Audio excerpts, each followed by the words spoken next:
ஒரு சிச்சுவேஷன்ல, இந்த சிச்சுவேஷன்ல இது நடக்க வாய்ப்பில்லை அப்படி ஏதாவது நீங்க நினைக்கிறீங்களா? ஆமா, பலத்தினாலும் அல்ல. இந்த வசனத்தை நீங்க நல்லா எழுதி வச்சு படிச்சிருக்கேன்டா. பலத்தினாலும் அல்ல.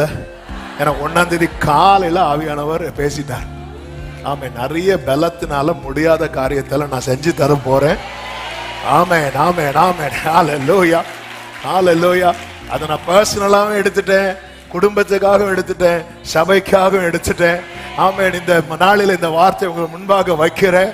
இந்த நீங்க விசுவாசத்தோடு இந்த இடத்துல இது சாத்தியம் இல்லை, இங்க இருந்து எங்களை அனுப்பிட்டீங்கன்னா நாங்க எப்படியாவது இல்ல இல்ல நீ சாத்தியம் இல்லைன்னு அவரை வச்சுட்டு சொல்லிட்ட பாரு, இது அவரால் தாங்க முடியல, இதை சாத்தியமாக்கிட்டு அனுப்புவான்.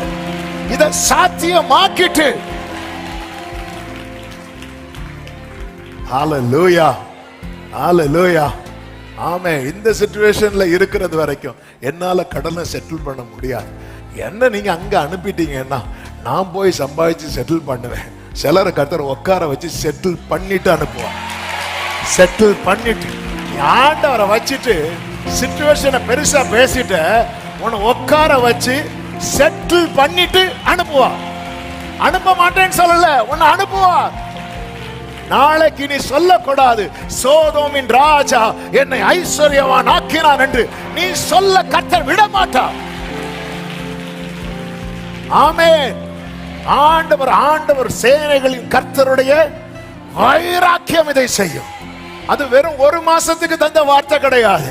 தேவ பிள்ளைங்க ஒவ்வொருடைய வாழ்க்கையில இப்ப தெரியுதா சில டோரை ஏன் ஆண்டவர் க்ளோஸ் பண்ணி ஒன்னு உட்கார வச்சிருக்கிறார்னு நீ நினைச்சிட்ட. இதுல இருக்கிறது வரைக்கும் என் காரியத்தை செட்டில் பண்ண முடியாது, இதுல உட்கார வச்சு